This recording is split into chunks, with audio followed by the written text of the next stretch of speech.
Alright, we are here. It is time for the LAN finals of the first ever Blast Bounty. We kicked off today with Spirit taking on Heroic and G2 taking on BetBoom. And listen, I'm all in the spirit of honesty and being straightforward with you guys.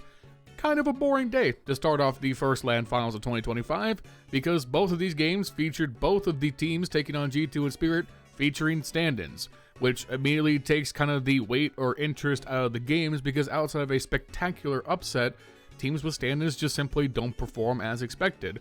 Heroic and BetBoom are fantastic teams. They've shown a lot of good stuff during the online portion of this tournament, but coming in with mixed strength is just not going to be enough against quite good teams outside of Snacks. So instead, there's now a goal to make this the shortest recap in the history of this channel. So let's not waste any more time. Let's talk about what little there is to get into. And of course, before we do, make sure you guys take a second, leave a like, leave a comment down below, and subscribe to the channel if you haven't already because it helps out immensely in the YouTube algorithm, so thank you for doing it. And before we get started, let's thank today's sponsor. That's right, this video was sponsored by Skin Club. They're one of the most popular case opening sites in the scene with over 100 custom cases backed by its provably fair system. You can open cases individually or play against other users in case battles, whether there's against other users on the site, your own friends, or privately with bots if solo queuing isn't just a necessity, but a lifestyle. But that's not all. Skin Club also runs monthly events with free rewards to earn, free daily cases for a little extra Skrilla on top, and if you don't like what you got, you can try and upgrade to something else unless you are me specifically. If you want to play on Skin Club, you can do so at the top link in the description and get a 7% deposit bonus when you do so by topping off your account with crypto, credit card, or skins from your inventory. Please gamble responsibly and make sure you are over 18 and live in a country or jurisdiction that does not restrict gambling. Never gamble to make a profit and only play with money you are okay losing. Gambling can be a serious addiction, and if you or a loved one are suffering in the US or Canada, you can reach out toll-free to 1-800-GAMBLER to receive help. Be safe and well, and thank you to Skin Club for sponsoring this video. Alright, so like I said in the beginning, the real bummer about these situations is that it's very clear that Heroic and BetBoom both could have given these teams a huge running for their money. All things considered, Heroic were very close to winning the first map on Anubis before things totally capitulated on Nuke. And if they were playing at full strength, if Tanir was here, I think this would have been a much more interesting game to get into.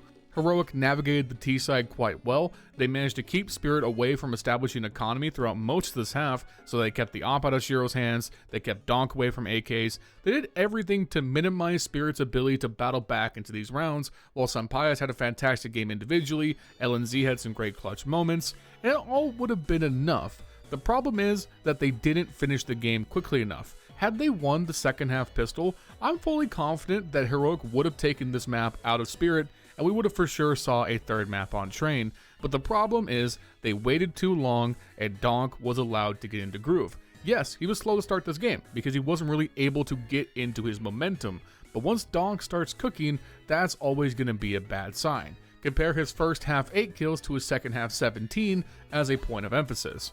Once Donk was in full drive, Spirit looked like the team they've been for the last couple of months, i.e. the best in the world. Now again, this second half comeback was anything but secure for Spirit. Things were kind of hanging on the razor's edge at various points. There were several rounds where if Heroic just got one more kill, once again, they probably win this map.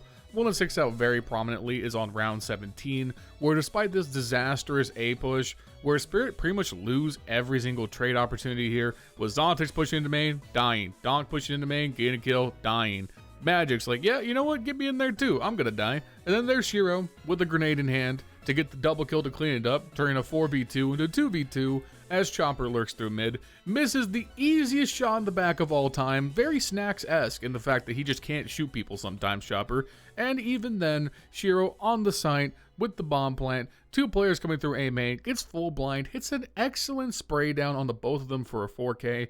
If any of that went worse for Spirit, that's the 11th round for Heroic much earlier, that might tip the scales, might force Spirit into a much worse position, who knows. As you guys can tell, we were in full-blown waffling mode as I tried to hit that 9 or 10 minute mark here for the video, just bear with me. The problem ultimately for Heroic is the Thanos issue. They didn't go for the head.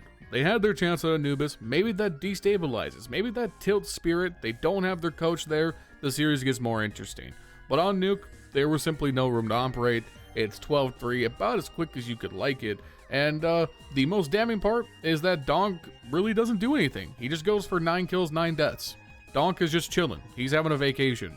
And when Donk is not necessary for Spirit to run you over, that's GG's. That's just go next, wrap it up, get to near his visa, problem solved, and we'll see you next time. I mean, it gets to kind of the point of absurdity. Like you have Shiro just fragging out of control. He's carrying. You have Magisk with a great ace early on into the first half.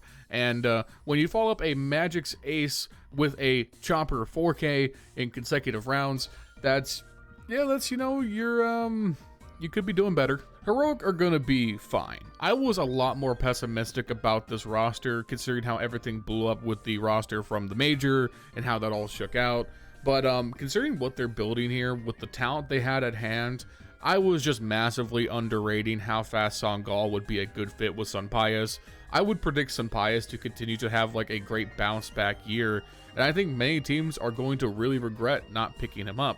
He seems to be a fantastic talent, really involved and grooving with his new situation, and he seems re-motivated to kind of contest to be a top 5 opera in the game. And if he can realize that, then much like last year, I think Heroic could continue to be this like dark horse top 15 team that can really threaten a deep run in a tournament.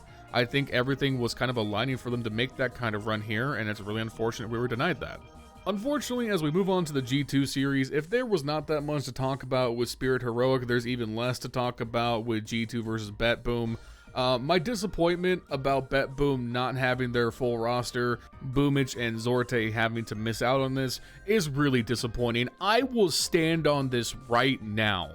I think, considering the form we saw from BetBoom, short of like a Malbs Munacy 50 bomb, like pure heroics, they just can't miss a headshot, Heavy God just can't be killed, G2 would need absolute heroics to beat this BetBoom roster.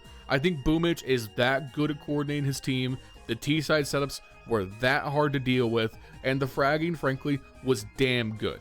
I firmly believe we were denied a definite upset potential here because of those visa issues. Instead, what we got was very boring blowouts on both maps. So instead, I'm going to do a classic for this channel. I'm going to take the spiteful route, and because of the 4 Snacks defenders who constantly show up in my comment section, everything you're watching in the background is every single Snacks death from both games. Or at least as much as I can fit in this segment, because we're not going to be here that long. Yeah, that's right. Even in a game where the enemies combined for 5 total rounds, Snacks still somehow managed to only get 1 more kill than the lowest kill player in the server. He had 10 kills to 20 deaths compared to Siren's 9 for 23. Snacks is so unbelievably inept at the very basic fundamentals of IGLing that it's actually laughable. And to add on to that, he doesn't even know how to click heads in the server. The amount of rounds where he would go in first and die, and then G2 would win from a 4v5 is utterly laughable. I would argue with every ounce of my chest that Chopper is a better player than Snacks, Kerrigan is a better player than Snacks right now. Because guess what? Even if they are also equally inept at clicking heads, they make up for it by being actual in-game leaders. I don't know how the Snacks defenders can continue to look past the fact that their team is playing 4v5 in the vast majority of rounds. The only circumstance where you are allowed to be this bad at the most basic functionality of the game is because you are a giga mastermind at going through the processes of calling strats. I'm sorry, that's just the reality. You cannot be this bad at both halves of the game and be considered a good IGL. I'm sorry. Shuhei is right there, and if G2 are not tripping over themselves to throw a barrel of money at him, they are the most inept organization with championship potential I have ever seen. People were legit more concerned about Heavy God and Malbs having to pick up the slack left behind by Nico than the fact there is a gaping black hole pit of despair in this team at their IGL position, and it fucking absolutely boggles my mind. So again, to the 3 of you in my audience who continue to defend Snacks, I just want you to understand something. I hope that you feel the pain of these clips. I hope you accept that pain, and I hope that you begin to know that pain. Because I will never forget the pain that Snacks has caused me.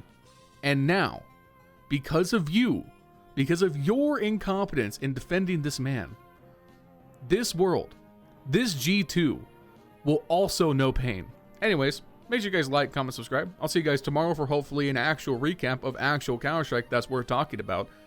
Thank you to our sponsors. Thank you to Skin Club. Make sure you check the shop link in the description for a 7% deposit bonus the next time you fill up. Please gamble safely and responsibly. Shout out to our channel members: Justin, Jesse, Furley, Bubblesj, Milan Berta, Dr. Cocktor, Patatas Kaftesi, PTR, B1, Cody Foxworthy, and our newest member, Justin Vanderveen. If you want to support the channel directly, you can do so with the link in the description down below. It helps out immensely, but do not feel obligated to do so.